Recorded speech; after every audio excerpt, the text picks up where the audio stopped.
Hello students, welcome to just knowledge channel. इस video में हम जूनियर एग्जीक्यूटिव का एक टॉपिक प्रेसिडेंट ऑफ इंडिया करेंगे। जूनियर एग्जीक्यूटिव में आते हैं president, vice president, prime minister, council of ministers and attorney general. और इन सभी से रिलेटेड हैं ये आर्टिकल 52 से लेकर 78 तक। यही आर्टिकल जूनियर एग्जीक्यूटिव को एक्सप्लेन करते हैं। तो vice president and attorney general, इनको तो हमने लास्ट वाली वीडियोस में कवर कर दिया था। इस वीडियो में हम प्रेसिडेंट ऑफ इंडिया से रिलेटेड जो भी आर्टिकल्स हैं और जो भी प्रोविजंस हैं उनके बारे में पढ़ते हैं। तो फर्स्ट है आर्टिकल 52, जिसके अकॉर्डिंग कि there shall be a president of India. Second है आर्टिकल 53, जो कि ये डिस्क्राइब करता है कि जो भी एग्जीक्यूटिव पावर्स हैं यूनियन की या कंट्री की, वो होती हैं प्रेसिडेंट के पास।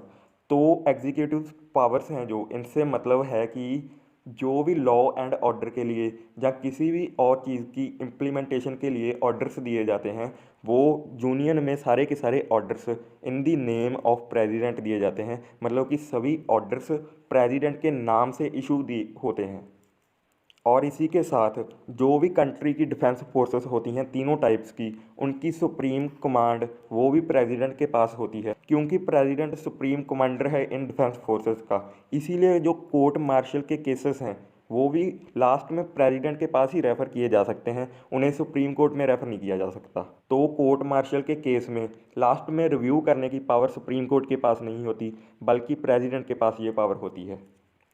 नेक्स्ट है आर्टिकल 54, जो कि इलेक्शंस ऑफ प्रेसिडेंट से रिलेटेड है। तो ये आर्टिकल डिस्क्राइब करता है कि प्रेसिडेंट इलेक्ट होता है by the electoral college.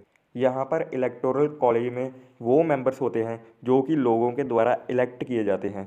Nominated members हैं जो जो नॉमिनेटेड एमपीस या एमएलएस हैं, वो पार्टिसिपेट नहीं करते। सिर्फ और सिर्फ लोगों के द्वारा इलेक्ट किए हुए एमपीस एंड एमएलएस हैं जो, वो पार्टिसिपेट करेंगे। और वो एमपीस होंगे पार्लियामेंट के दोनों हाउसेस के, लोकसभा एंड राज्यसभा के, स्टेट असेंबलीज के एमएलएस होंगे। और दिल्ली, पौंडीचेरी एंड जम्मू कश्मीर, जो ये तीन अलग तरह की यूनियन टेरेटरीज हैं, क्योंकि यहाँ पर भी स्टेट असेंबलीज होती हैं, यहाँ पर एमएलएस इलेक्ट किए जाते हैं। तो इनके एमएलएस और पार्लियामेंट के एमपीस हैं जो, वो सभी इलेक्शंस ऑफ प्रेसिडेंट में पार्टिसिपेट करेंगे, वोटिंग करेंगे। लेकिन कोई भी नॉमिनेटेड एमपी या एमएलए प्रेसिडेंट के इलेक्शंस में हिस्सा नहीं लेता। तो स्टेट असेंबलीज के एमएलएस जो कि इलेक्टेड होते हैं वो तो पार्टिसिपेट करते हैं, पर जो स्टेट लेजिस्लेटिव काउंसिल होती है, उनके चाहे इलेक्टेड एमएलएस हों चाहे नॉमिनेटेड एमएलएस हों, वो दोनों ही प्रेसिडेंट की इलेक्शन में पार्टिसिपेट नहीं करते। फिर दूसरा होता है प्रेसिडेंट के इम्पीचमेंट का प्रोसेस।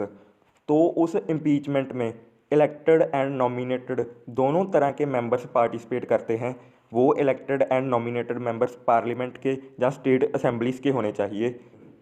लेकिन एक और डिफरेंस है कि जो इम्पीचमेंट होती है प्रेसिडेंट की, उसमें दिल्ली, पौंडीचेरी एंड जम्मू कश्मीर के जो इलेक्टेड मेंबर्स होते हैं वो पार्टिसिपेट नहीं करते। इन तीनों यूनियन टेरेटरीज के सिर्फ और सिर्फ नॉमिनेटेड मेंबर्स इम्पीचमेंट में पार्टिसिपेट करते हैं, और जो इलेक्टेड मेंबर्स हैं वो इलेक्शंस में पार्टिसिपेट करते हैं। ये डिफरेंस ध्यान से याद रखिएगा। जो इम्पीचमेंट ऑफ प्रेसिडेंट है और vacancies to the office of president, उस टॉपिक पर मैं जल्दी ही वीडियो बना दूंगा। नेक्स्ट है हमारे पास आर्टिकल 55। तो इस आर्टिकल में डिस्क्राइब किया गया है कि प्रेसिडेंट की इलेक्शंस का मैनर क्या होगा, प्रोसेस क्या होगा, कौन सा मेथड यूज़ किया जाएगा। तो वो मेथड है proportional representation and single transferable vote system.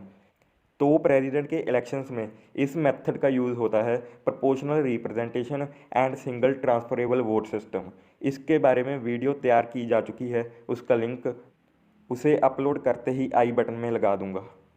तो इन इलेक्शंस के लिए राज्यसभा में ओपन बैलेट सिस्टम का यूज़ होता है, जिसके अकॉर्डिंग कि राज्यसभा में जो इलेक्टेड एमपीस प्रेसिडेंट के लिए वोटिंग कर रहे होते हैं, उन्हें सभी के सामने ये शो करके वोटिंग करनी पड़ती है कि उनकी प्रेफरेंस किस प्रेसिडेंट को दी जा रही है। तो राज्यसभा में ओपन बैलेट सिस्टम का यूज़ होता है।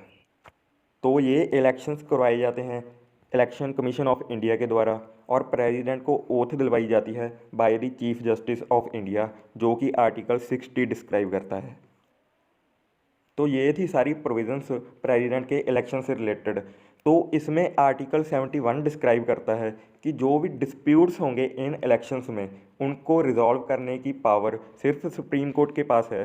सुप्रीम कोर्ट ही डिसाइड कर सकती है इन डिस्प्यूट के रिलेटेड क्या डिसीजन लेना है, और जो भी सुप्रीम कोर्ट डिसाइड करेगी, जो भी सुप्रीम कोर्ट की वर्डिक्ट होगी किसी भी डिस्प्यूट के related in elections of president, वो बाइंडिंग होती है, उसे मानना हर किसी के लिए ज़रूरी होता है। नेक्स्ट है कि क्वालिफिकेशंस क्या चाहिए for being the president of India, तो इसे आर्टिकल 58 एक्सप्लेन करता है। इस आर्टिकल के अकॉर्डिंग सिटीजन ऑफ इंडिया होना चाहिए वो पर्सन, उसकी एज 35 ईयर्स के एज से ज़्यादा होनी चाहिए, और उसके द्वारा कोई भी ऑफिस ऑफ प्रॉफिट नहीं होल्ड किया होना चाहिए, जिससे मतलब है कि वो किसी भी प्राइवेट, लोकल या किसी भी तरह की कंपनी में कोई पार्टनर या मेंबर नहीं होना चाहिए। मींस कि वो किसी भी जगह से किसी तरह की सैलरी या गिफ्ट्स या किसी भी तरह का और अलाउंस प्राप्त नहीं कर रहा होना चाहिए। ये होता है ऑफिस ऑफ प्रॉफिट होल्ड करना। लास्ट क्वालिफिकेशन है कि वो एलिजिबल होना चाहिए for being the member of Lok Sabha, मतलब कि जो लोकसभा का एमपी बनने की क्वालिफिकेशंस होती हैं वो उसके पास होनी चाहिए। और ये हैं 4 क्वालिफिकेशंस लोकसभा का एमपी बनने की। वो है सिटीजन ऑफ इंडिया होना, एज 25 ईयर्स से ज़्यादा की होना, और वो पर्सन एक रजिस्टर्ड वोटर होना चाहिए इंडिया में किसी भी कॉन्स्टिट्यूएंसी से। ये वाली क्वालिफ़िकेशन राज्यसभा के एमपी से थोड़ी सी डिफरेंट है, क्योंकि राज्यसभा का एमपी बनने की क्वालिफ़िकेशन है कि जिस स्टेट को वो राज्यसभा का एमपी रिप्रेजेंट कर रहा हो वो उसी स्टेट का रजिस्टर्ड वोटर होना चाहिए। पर लोकसभा का एमपी बनने के लिए इंडिया की किसी भी कॉन्स्टिट्यूएंसी से वो रजिस्टर्ड वोटर हो सकता है। लास्ट है सेम वही कि उसके द्वारा कोई भी ऑफिस ऑफ प्रॉफिट होल्ड नहीं किया होना चाहिए। तो ये थी qualifications for the office of president. उम्मीद है कि आपको ये वीडियो अच्छी लगी होगी और सारी चीज़ें अच्छे से समझ आ गई होगी। इस वीडियो को अपने फ्रेंड्स के साथ शेयर कर दो और इस चैनल को सब्सक्राइब कर लो फॉर दी सपोर्ट।